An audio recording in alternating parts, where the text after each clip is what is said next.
તો હે દ્વારકાવાળા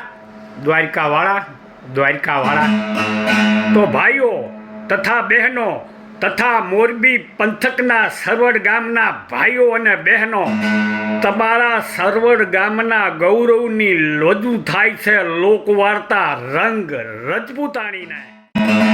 તો વાતળિયું વગતાળિયું વળી જણ જજુવીદું પણ જેવા જીસે માનવી આજ તેવી તીસે વાતોયું વાતળિયું વગતાળિયું ને જણ જજુવીયું જેવા જેવા માનવી થઈ ગયા એવી આજ વાતોયું છે.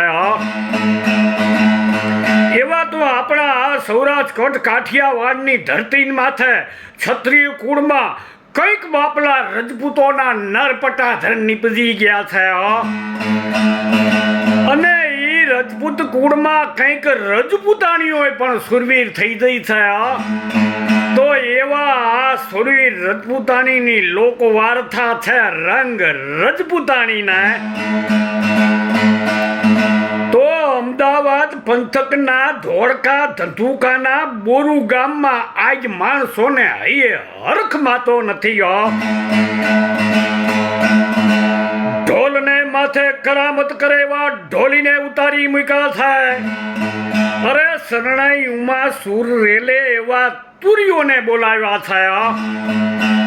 અને ભરત ગૂંથણના ચંદરવા અને ચાકડાથી આજ બોરુ ગામની ભીતળીઓની બાપલા રોનક બદલાઈ ગઈ છે.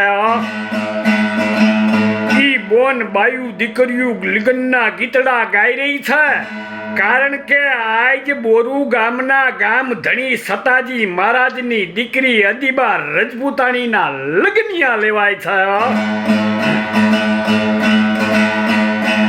મોરબી પંથકના સરવડ ગામના વનાજી ઠાકોરનું ખાંડું પરણવા આવે છે.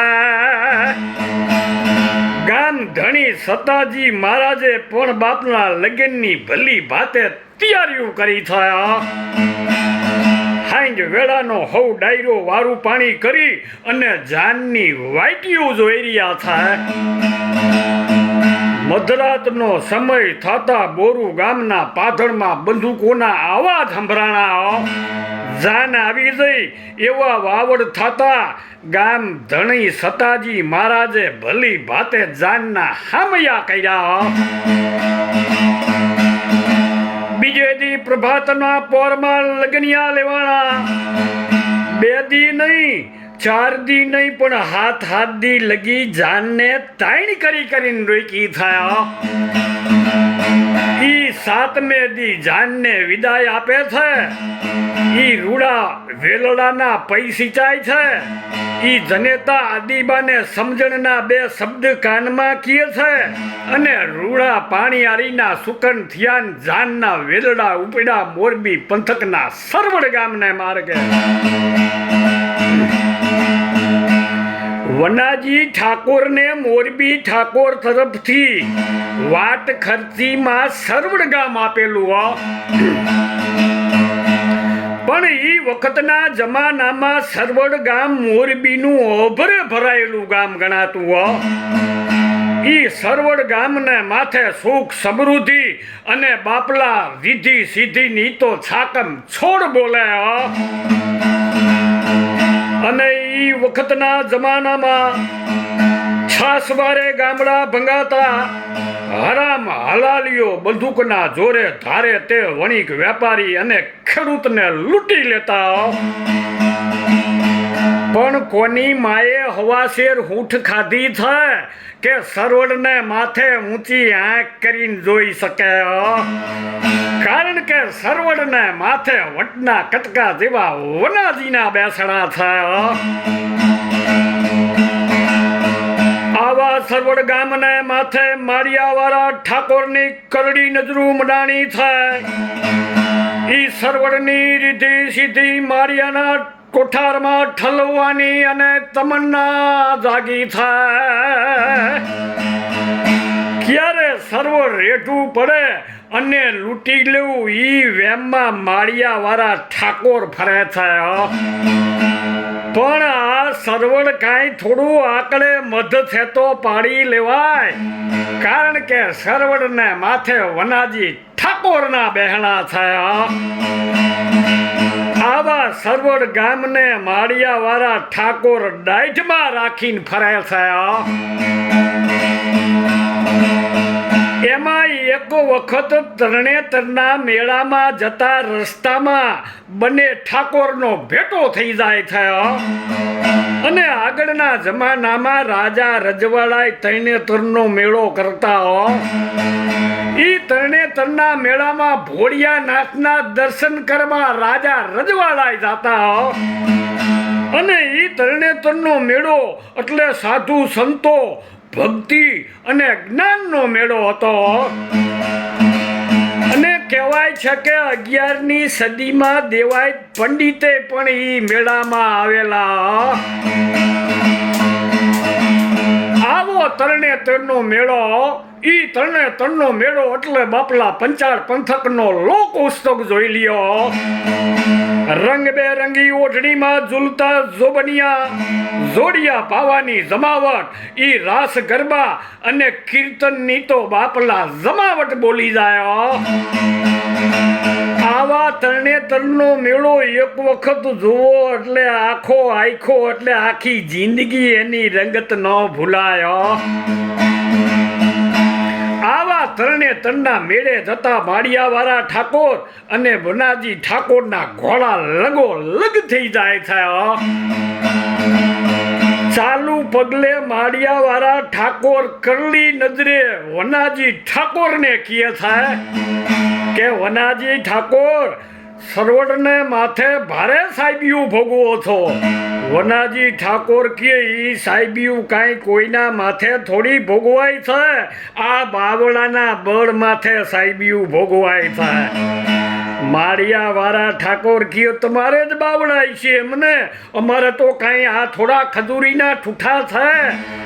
વનાજી ઠાકોર કીએ બાવળે ફેર હોય, જ્યારે સમય આવે ને ત્યારે બાવળાના બળ મપાય. તો માળિયાવાળા ઠાકોર કીએ અમે કહી છી કે જ્યારે સમય આવે ને ત્યારે બાવળાના બળ મપાઈ લે છે કે. આવી રીતે બે ઠાકોરને વાતની વળથળ થાય, ઘોડા નોખા પડે છે. વનાજી ઠાકોર વિચાર કરે છે કે માળિયાવાળા ઠાકોરની નજર સરવડને માથે મનાણી થયા. હવે સરવડને રેઢું મૂકવું જોખમ કહેવાય, અને કદાચ રેઢું મૂકવું અને લૂંટી લઈએ તો મારું મોત બગડે. તે દિવસથી વનાજી ઠાકોર ગામતરા કરવા બંધ કરે છે. કોઈ રાજના તેડા આવે તો ઈ તેડાને વનાજી ઠાકોર પાછા ઠેલવતા. આ વાતને અનમાર 4-6 મહિનાના દિવસો વીતી ગયા છે. એક વખત અદીબા રજપૂતાણી આ વાતનો ભેદ જાણવા વનાજી ઠાકોરને પૂછે છે કે ઠાકોર, તમે ગામતરા કેમ નથી કરતા? અરે રજપૂતાણી સરવડને માથે વેરના વાવટા ફરકે છે. અરે ઈ વેરના વાવટા વરી કોના? માળિયાવાળા ઠાકોરના. અરે ઓય ઘોડાને રજપૂતાણી કે એમાં તો કાંઈ ઘરમાં પડ્યું થોડુંક રહેવાય. અરે રજપૂતાણી માળિયાવાળા ઠાકોરની તલવાડ્યું સરવડને માથે તોડાઈ રહી છે. ક્યારે સરવડ રેઠું પડે અને લૂંટી લેવું, ઈ વેમમાં માળિયાવાળા ઠાકોર ફરે છે. કદાચ સરવડ રેઠું મૂકવું અને લૂંટી લે તો મારું મોત બગડે રજપૂતાણી.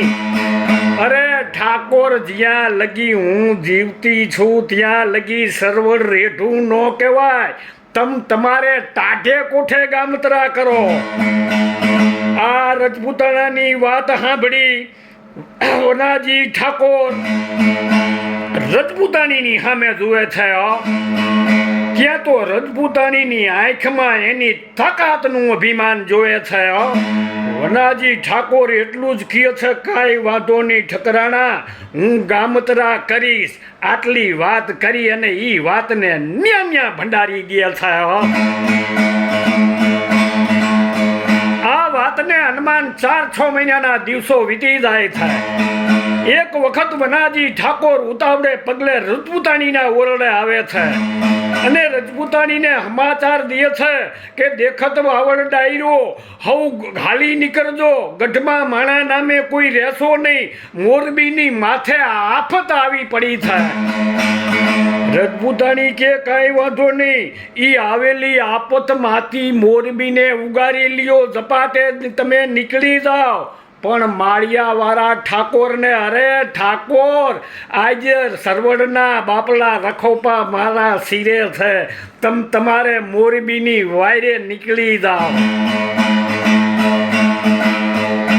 વનાજી ઠાકોરે હાકલ મારી ટપોટપ ગઢમાંથી બાપલા ઘોડા હાલી નીકળ્યા.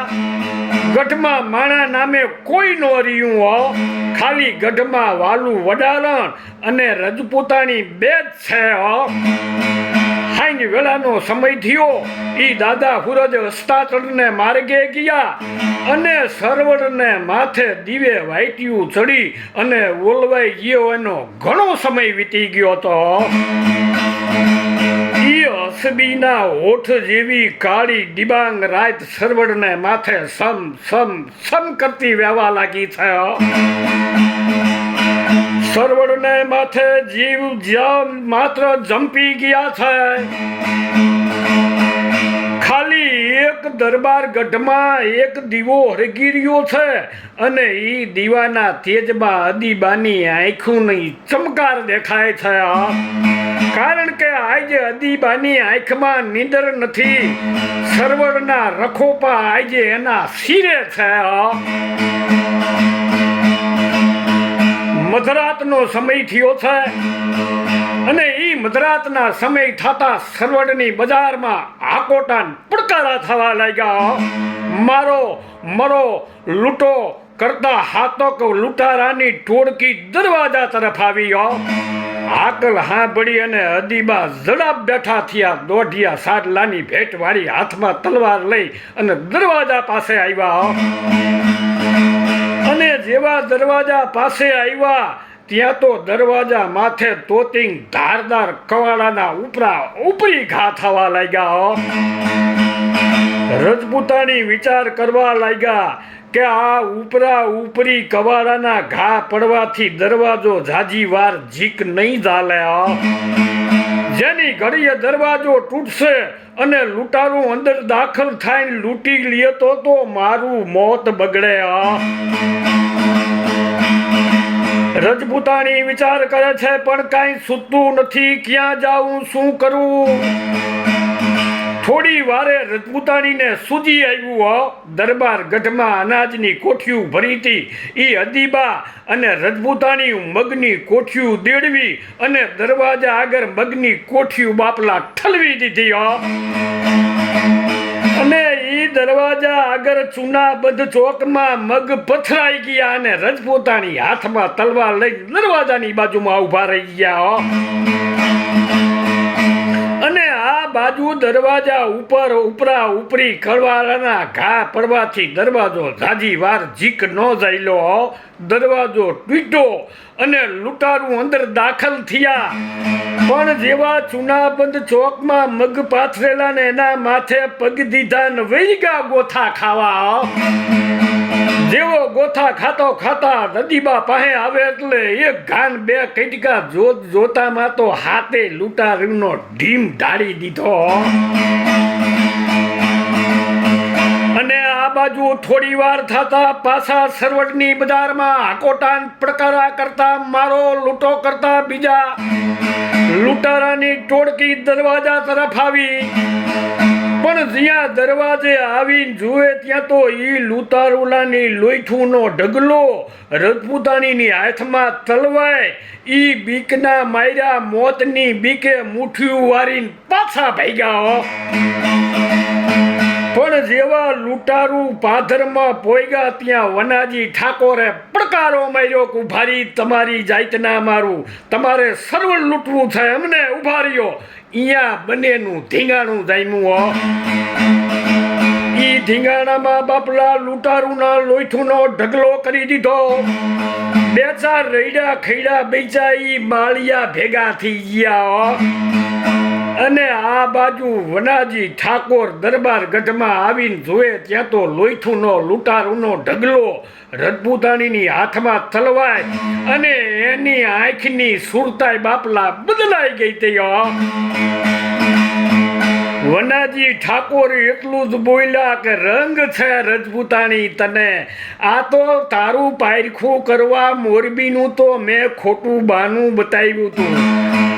અમે હવ ડાયો ઈ સરવણના પાધરમાં બાવરૂમાં હંતાઈને બેઠા હતા અને આપણા જ માણાને માળિયાવાળા ઠાકોરને સમાચાર કરવા મોકલ્યા હતા કે સરવણ લેઢું છે માટે લૂંટી લ્યો.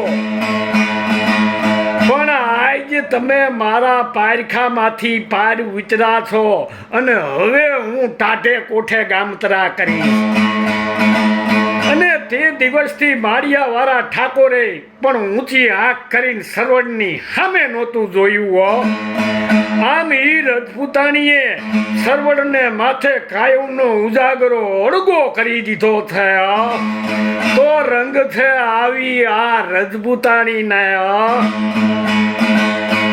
તો ભાઈઓ તથા બહેનો, આપની સમક્ષ રજૂ થઈ લોકવાર્તા રંગ રજપૂતાણીને. તો ભૂલચૂક માફ કરશો અને હવ કોઈ દ્વારકા વાળાની જય હો, જય હો, જય હો, જય હો.